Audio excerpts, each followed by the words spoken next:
Kingsman: The Golden Circle. Well, might as well give this a review. After all, I anticipated it for 2017, and holy shit, it's been a while since I did a movie review, right? What was the last one I did? Spider-Man Homecoming? Damn. Wow, I've really been behind on my movie reviews, and yeah, I know. There's obviously a good reason for it, because I've been busy trying to prep for this Oktoberfest and everything, you know, and a couple other random videos will come around here and there, but anyway, yep, I might as well give this review and my thoughts on it. And keep in mind, there's probably going to be some, well, minor to moderate spoilers. I'm not going to give anything away too major, but anyway, yep, what do I think of this movie? Well, you know, I enjoyed the first one.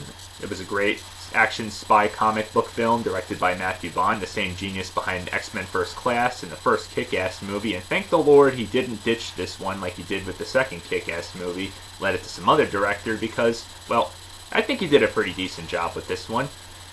First of all, yes, it is a direct sequel, and most of our main cast members are back, you know, and a couple of new ones as well. And yes, even Colin Firth comes back, and you're probably wondering, okay, major spoiler for any of you who haven't seen the first one, if you don't like spoilers, turn off the video now. Otherwise, yes, you're probably wondering how the hell he survived a gunshot to the head. I'm not going to give this away, though, but if you watch the film, it actually has a pretty decent reason behind it, but yeah, it definitely takes some interesting twists and turns.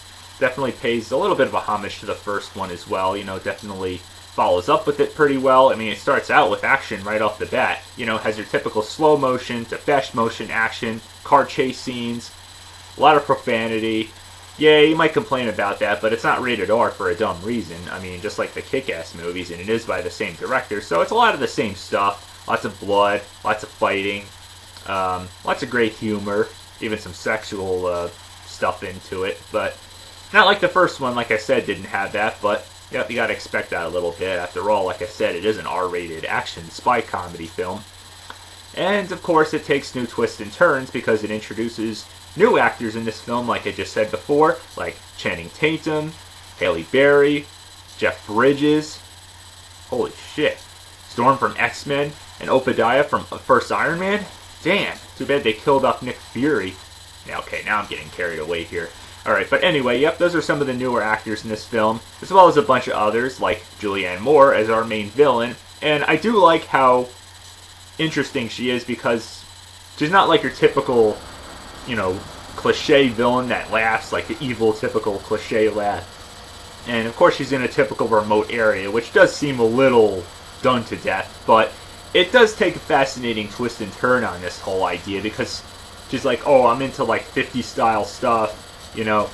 It's got like, you know, she works as like an innocent looking waitress at a 50s style diner, and there's like a movie theater, and there's like a nail salon, and there's like bowling alley and stuff, and it's, yes, even Elton John was dragged into this, and I have to say, he was pretty interesting, but kind of awkward at the same time, but it works out in a way, if you really think about it, and hell, it even gets one of his best songs in there, which, like I said, it takes an interesting twist and turn there. It does definitely add some entertainment right in there as well. Yes, there's a lot of action in this movie, but you should probably know, the last movie was a little over 2 hours, which I have to say, didn't really bother me that much. I mean, it was very fast-paced, there was always something new going on, you know, because it laid the ground about the whole initiation and everything into the whole Kingsman. This film, it's obviously more, you know, dialogue scenes, which can go on a little bit slower. And obviously, they're not just in England. They go to different parts of Europe. They go even into the United States. So, as I said, there's a lot of slow parts, which may let the film drag on a little bit. Because, yeah, it's actually longer than the first one. And that's probably one of my only biggest complaints right there. It goes in some weird directions, but eventually it does sort of add up, even though it may not make as much sense at first. So, yeah, you know, it's again one of those typical world epidemics, and as you know, the main villain's responsible for it. So, yeah, it goes on, as I said, a little bit longer than the first. But once you get to the action and everything, like with the ski thing, you know, when they're going up on the tram and they're going down, all the fight scenes, it's all really good. And then especially at the end, and as I said, at the beginning as well. So, there's a lot going on in it. It's a little bit longer, but once you get down to it, it's all pretty entertaining.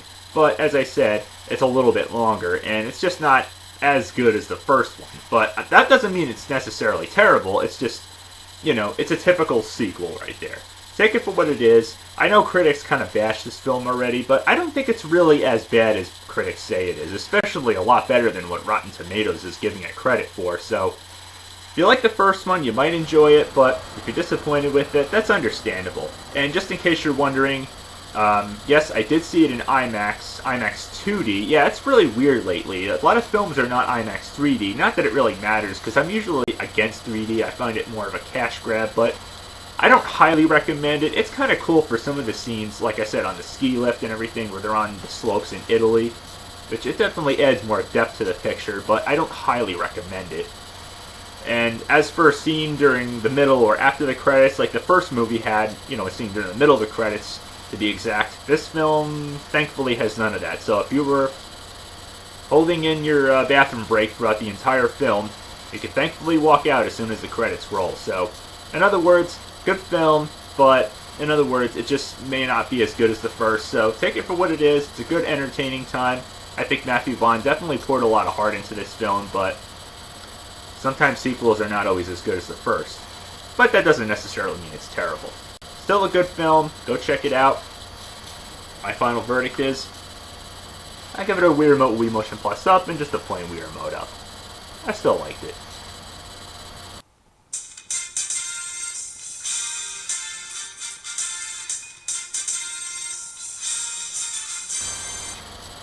So, till next time, keep watching.